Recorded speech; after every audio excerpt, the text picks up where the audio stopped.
नमस्कार, स्पॉटलाइट हरियाणा में आपका स्वागत है। मैं सुमन कश्यप आपके साथ हाजिर हूं आपके सामने हफ्ते भर की तमाम बड़ी खबरों को लेकर। तो शुरुआत उस खबर से करेंगे जिस खबर ने पूरी दुनिया को दहला के रख दिया। गुजरात के अहमदाबाद विमान हादसे ने देश ही नहीं बल्कि पूरी दुनिया को हिला के रख दिया। इस हादसे के बाद हर कोई सदमे में है। इस हादसे ने कई जिंदगियां छीन ली। तो वहीं इस हादसे ने हरियाणा के कुरुक्षेत्र के गांव राम शरण माजरा की बेटी अंजू शर्मा की भी जान ले ली, जो कि लंदन में अपनी बेटी से मिलने के लिए जा रही थी। जरा देखिए। लास्ट टाइम देख भी नहीं पाई।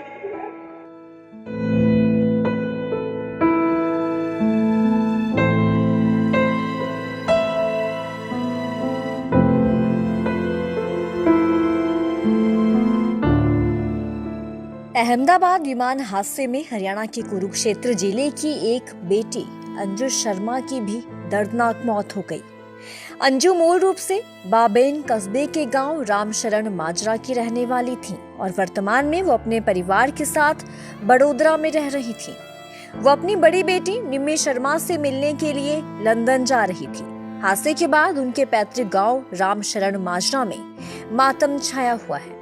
गांव में सन्नाटा पसरा हुआ है और पूरा परिवार गहरे सदमे में है।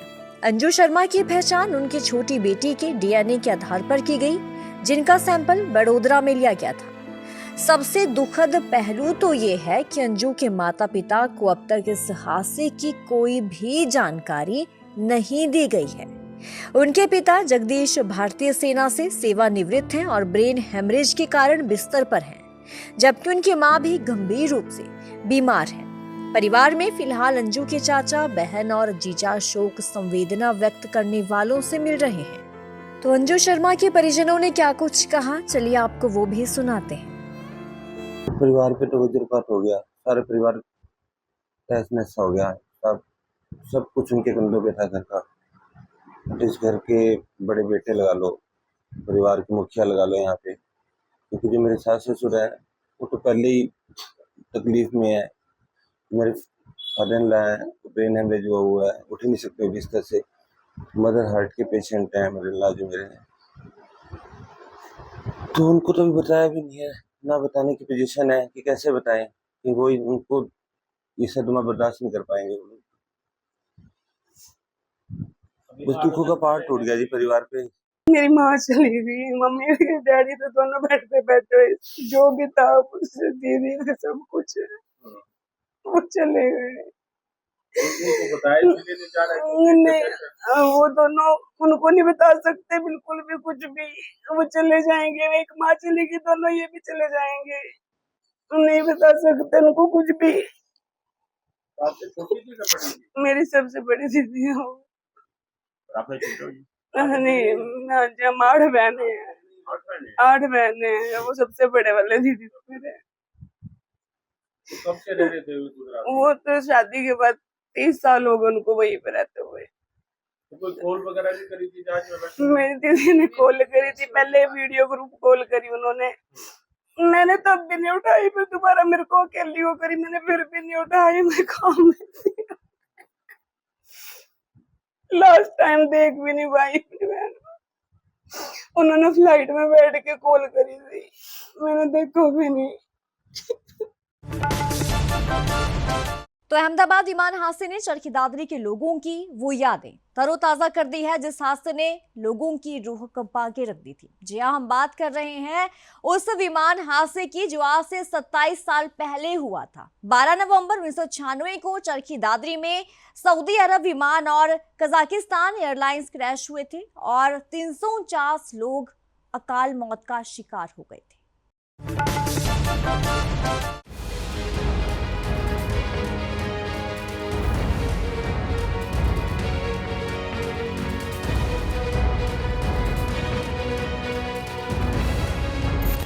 अहमदाबाद में हुई विमान दुर्घटना के बाद आज से 27 साल पहले 12 नवंबर 1996 को चरखी दादरी के समीप आसमान में 2 विमानों की टक्कर से बिजली कौंधी और पल भर में 349 लोग अकाल मौत के शिकार हो गए। सऊदी अरब विमान और कजाकिस्तान के विमान क्रैश होने का मामला बड़े विमान हादसों में शामिल हो गया, जिसको याद कर चरखी दादरी के लोगों की रूह कांप जाती है। लोग भागते हुए मौके पर पहुंचे तो चारों तरफ शव ही शव पड़े मिले।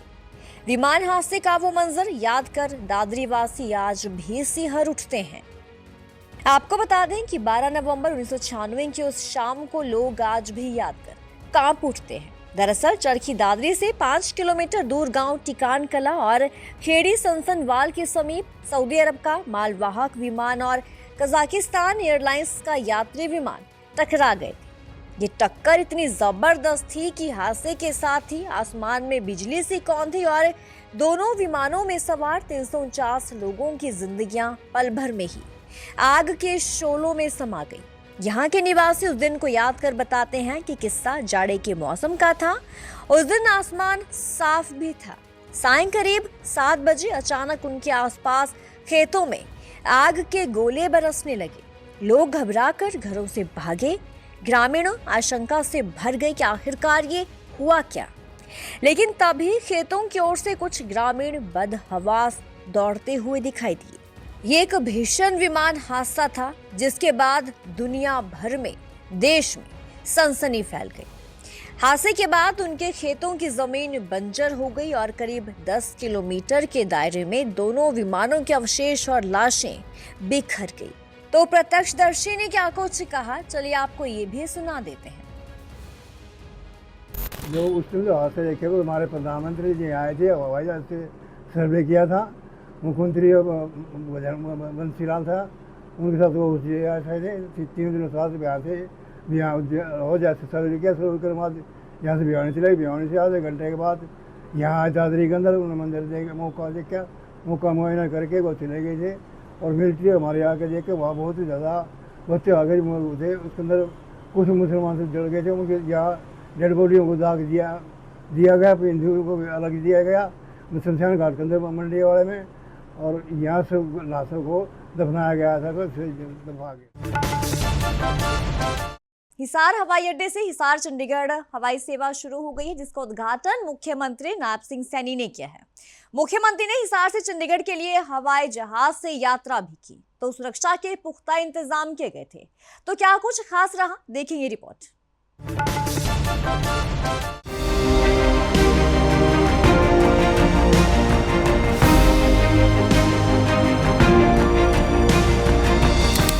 हरियाणा के हिसार एयरपोर्ट से चंडीगढ़ के लिए सोमवार यानी कि 9 जून को पहली फ्लाइट ने उड़ान भरी। मुख्यमंत्री नायब सिंह सैनी ने फ्लाइट को हरी झंडी दिखाई और खुद भी चंडीगढ़ के लिए रवाना हुए। इसके लिए मुख्यमंत्री नायब सिंह सैनी ने पहले ही टिकट बुक करा ली थी। ये फ्लाइट हफ्ते में 2 दिन सोमवार और शुक्रवार को चलेगी। फ्लाइट में हिसार से चंडीगढ़ पहुंचने में 1 घंटा लगेगा। अलायंस एयर फ्लेक्सी किराया मॉडल के तहत टिकट बुक कर रही है, जिसमें किराया 1449 से लेकर 1704 रुपए के बीच रखा गया है। मुख्यमंत्री नायब सिंह सैनी ने ये कहा कि ये गर्व की बात है कि हरियाणा को पहला हवाई अड्डा मिला है, जो कि पीएम मोदी ने प्रदेश को दिया है।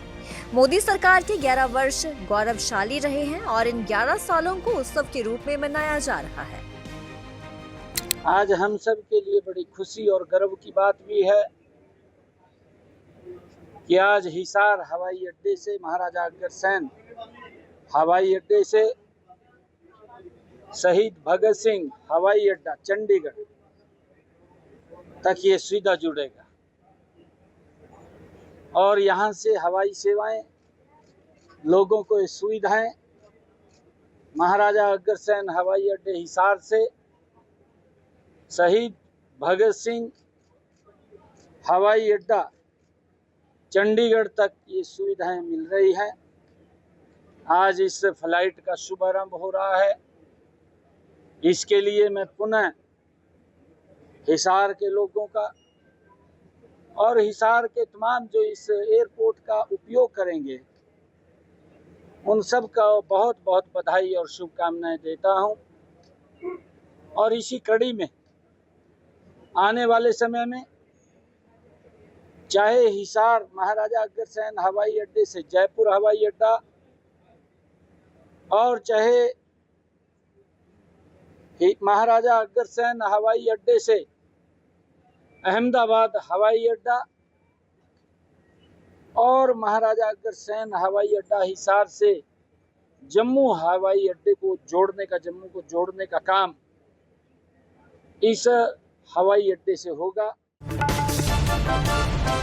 देश की बेटियां किसी भी क्षेत्र में पीछे नहीं है। महिलाएं हर क्षेत्र में आगे बढ़ रही हैं और नए आयाम जो है वो स्थापित कर रही हैं। ऐसा ही कुछ कर दिखाया हरियाणा की सिरसा की बेटी करमजीत कौर रंधावा ने। जरा देखें ये रिपोर्ट।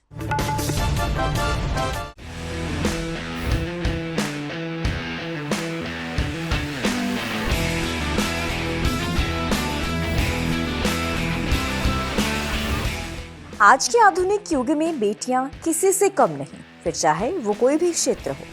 हर क्षेत्र में महिलाएं आगे बढ़कर नए आयाम स्थापित कर रही हैं और ऐसा ही कुछ कर दिखाया है सिरसा की बेटी करमजीत कौर रंधावा ने। समुद्र की गर्म लहरों और थकान का सामना करते हुए भारतीय सेना, नौसेना और वायुसेना की महिला अधिकारियों की टीम ने मेजर करमजीत कौर रंधावा के साथ मिलकर इतिहास रच दिया। समुद्री तूफानों, थकान और अनगिनत कठिनाइयों का सामना करते हुए सेशल्स तक 6500 किलोमीटर समुद्री मील की ऐतिहासिक समुद्री यात्रा भारतीय निर्मित समुद्री जहाज से सफलतापूर्वक पूरी करने के बाद टीम मुंबई लौट आई है। इस सफलता के बाद मेजर करमजीत कौर सिरसा पहुंची, जहां परिजनों और ग्रामीणों ने बेटी को सिर आंखों पर बिठाया और उसके प्रयासों की जमकर सराहना करते हुए इसे दूसरी बेटी के लिए प्रेरणा स्रोत भी बताया। करमजीत कौर के पिता एडवोकेट रिचपाल सिंह रंधावा, माता राजविंदर कौर ने खुशी जाहिर करते हुए कहा कि उनकी बेटी ने देश का गौरव और मान सम्मान बढ़ाया है। 11 ਬੇਟੀਆਂ ਸੀ ਜਿਹੜੀਆਂ ਜਿਨ੍ਹਾਂ ਦੇ ਵਿੱਚੋਂ ਆਰਮੀ ਦੇ ਵਿੱਚੋਂ ਕਰਮਜੀਤ ਰੰਧਾਵਾ ਮੇਜਰ ਦੇ ਤੌਰ ਤੇ ਆਪਣੇ ਕਮਾਂਡ ਕੀਤੀ ਇਹਨਾਂ ਨੇ ਤੇ ਇਹਨਾਂ ਨੇ ਦੇਸ਼ ਦਾ ਨਾਮ ਉੱਚਾ ਕੀਤਾ ਹੈ।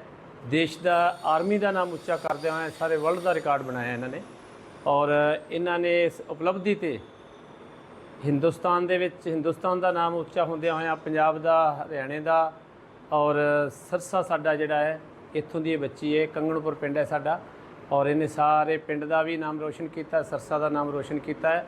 ਸਾਨੂੰ ਇਹਨਾਂ ਬੱਚੀਆਂ ਤੇ ਬਿਟੀਆਂ ਤੇ ਬਹੁਤ ਪ੍ਰਾਊਡ ਹੈ, ਕਰਮਜੀਤ ਤੇ ਬਹੁਤ ਮਾਣ ਹੈ ਔਰ ਇਹ ਹੋਰ ਉਪਲਬਧੀਆਂ ਪ੍ਰਾਪਤ ਕਰਨਗੇ, ਬੁਲੰਦੀਆਂ ਤੇ ਜਾਣਗੇ।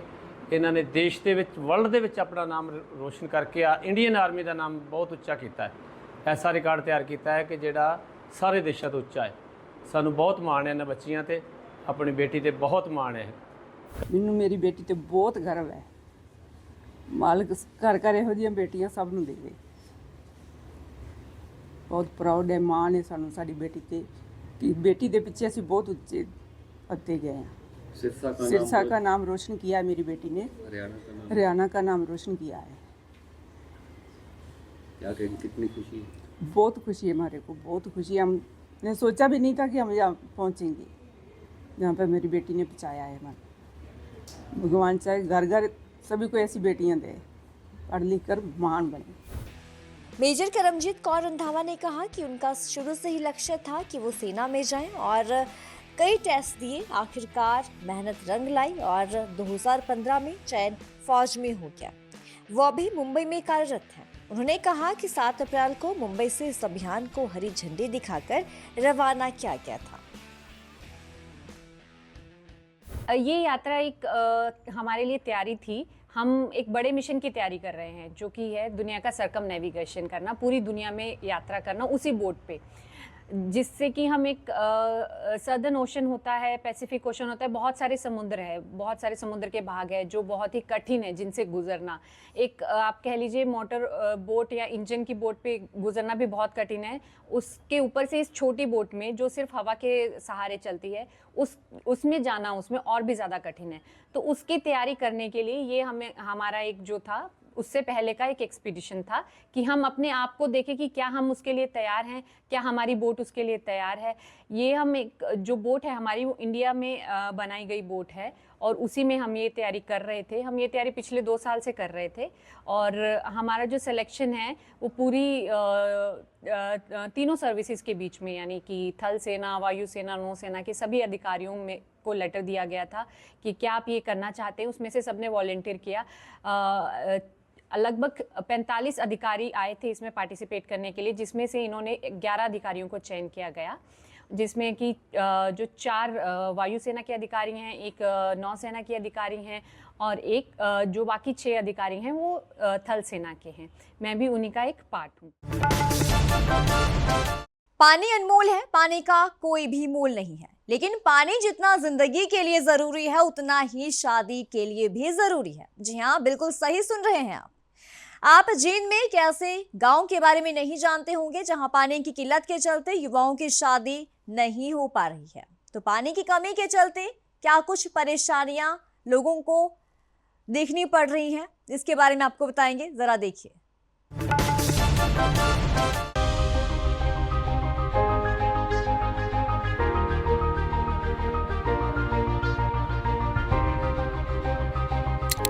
इस बात को कोई नकार नहीं सकता कि पानी ही जीवन है और पानी के बिना जीना नामुमकिन है। लेकिन अब बात शादी पर आन पड़ी है। अगर पानी ना हो तो शादी भी नहीं हो रही। जींद जिले में एक गांव है जहां पर पानी की कमी के चलते लड़के कुंवारे हैं, उनकी शादी नहीं हो रही।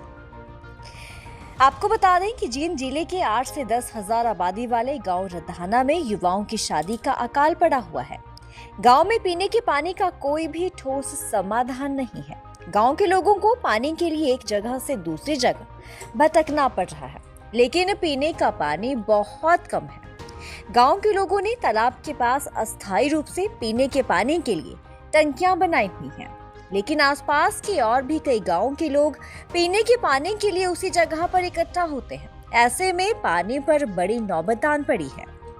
अब गांव में ऐसे हालात हो चुके हैं कि युवाओं की शादी भी नहीं हो रही। इसका सबसे बड़ा कारण गांव में पीने का पानी ना होना है। ऐसे में लड़की के रिश्ते के लिए लड़की वाले जब गांव में आते हैं और वहां जाकर पता चलता है कि गांव में पीने का पानी नहीं है, उसके बाद दोबारा शादी की बात आगे बढ़ ही नहीं पाती है। कि मैं नहीं बेटा पानी नहीं डंगरा का नहीं पीने का नहीं किसाई मर्दे गुआंडी भी आन रहे हैं ना गुआंडी भी आन रहे बताओ भी किसाई मरा। तो कहाँ से पानी लेके आते थे? आप तो पंडारा थे लिया वहाँ। तो गांव में जो टंकी बना रखी थी तो इनमें पानी आओ जी? कोई नहीं आंदा पानी, खाली पड़ी देखिए दीदी कोई नहीं पीने का पानी आंदा ही कोई नहीं पानी मारे। तो सुनने में आ रहा है कि भाई जो गांव में रिश्ता जाते हैं वो भी टाला हो गया। मतलब वो पानी वो पीवा तो चाय मरते वो भी उल्टे बढ़ जाओ। नहीं, जो लड़कों के रिश्ते वाले आते हैं क्या उनमें भी बड़ी बात तो सब बता रहे क्या पानी नहीं होना? और इनको कोई नहीं पानी वाले हम नहीं कर दे क्या तक उनको पानी तो सही नहीं गाँव में।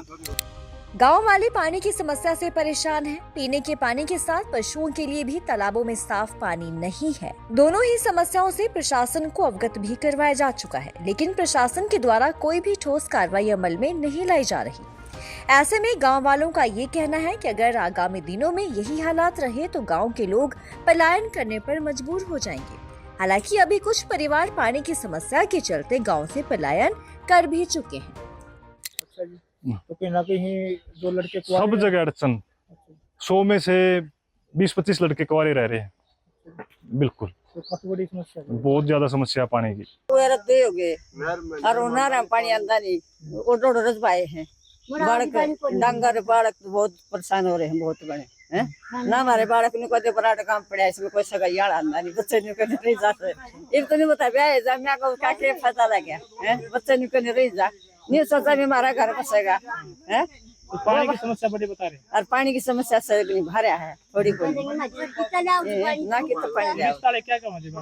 रास्ता नुका दे तो पराठा काम पड़ा कुछ सुनता है नहीं, पानी आड़े नहीं, खेती काड़े नहीं, धरती में कुछ सुनता नहीं। नहीं बता तो कुंवारे रह गए थे और कुंवारे रह गए। अच्छा जी। गांव के युवा ने ये कहा कि पीने के पानी के लिए गांव के लोगों ने तालाबों के पास अस्थायी रूप से पीने के पानी की टंकियां बना रखी हैं, लेकिन 3 से 4 गांव का ज्यादा पीने के पानी के लिए प्रेशर होने से जल स्तर काफी कम हो चुका है। पीने के पानी ना होने की वजह से आज कहीं ना कहीं युवा वर्ग कुंवारे रहने पर मजबूर है।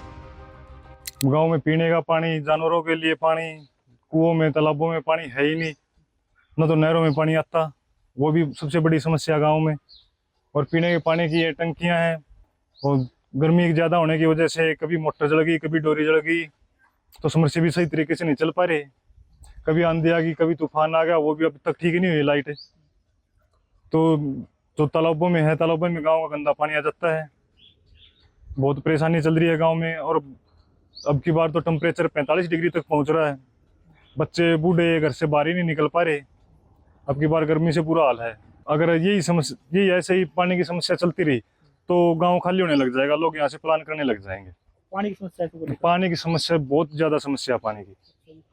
अब भी लोग जमीन बेच कर निकल रहे हैं यहाँ से। पानी की वजह से लोग जमीन बेच करके निकल रहे हैं। ना तो पानी पीने का, न ही पानी पशुओं के लिए, और न ही खेती के लायक कोई पानी। नहर में पानी आता ही नहीं बिल्कुल भी। जो गांव के युवा हैं, क्या उनके रिश्ते में यहाँ तक बादल बन रहे हैं कि पानी ना होना? बहुत ज्यादा आते ही नहीं, साइड रोड के ऊपर ही नहीं आते रिश्ते वाले तो। बिल्कुल आते ही नहीं गाँव की। यही देख लेते पहले कि रूख जो पेड़ पौधे हैं वही सारे सूखे पड़े हैं, खेत सारे सूखे पड़े हैं, यहाँ पानी ही नहीं है। क्या करोगे लड़की की शादी करवा के? तो वहीं डीसी मिरान राजा ने ये कहा कि पिछले कई साल पहले भी ये मामला संज्ञान में आया था। गांव में 2 ट्यूबवेल लगाए गए थे। अब दोबारा अगर ऐसी बात है तो दोबारा फिर से पीडब्ल्यूडी अधिकारियों को अवगत करवाया जाएगा और समस्या का समाधान करवाया जाएगा। पीछे भी इस प्रकार का हुआ था, डीप ट्यूबवेल लगाए गए थे, कई साल पहले की बात है। लेकिन अभी इस प्रकार की आपने ये बात बताई है, कोई गाँव से आके किसी ने मुझे इस प्रकार की बात नहीं बताई। और अगर इस प्रकार की कोई विषय है तो बिल्कुल टेकअप करेंगे। और ऐसा नहीं है, पब्लिक हेल्थ डिपार्टमेंट जो हमारा जिसकी जिम्मेदारी है पीने के पानी की सप्लाई करना, अगर कहीं किसी कारणवश हम पानी नहीं भी पहुंच पाता तो टैंकर की सुविधा उपलब्ध कराते हैं, वो भी हम उपलब्ध करेंगे अगर आवश्यकता है। मैं इसमें एक बार देख लेता हूँ आपके फिर चेक करा। इस कार्यक्रम में इतना ही। अगले हफ्ते फिर से होगी आपके साथ मुलाकात हफ्ते भर की बड़ी खबरों को लेकर। तब तक दीजिए मुझे इजाजत। नमस्कार।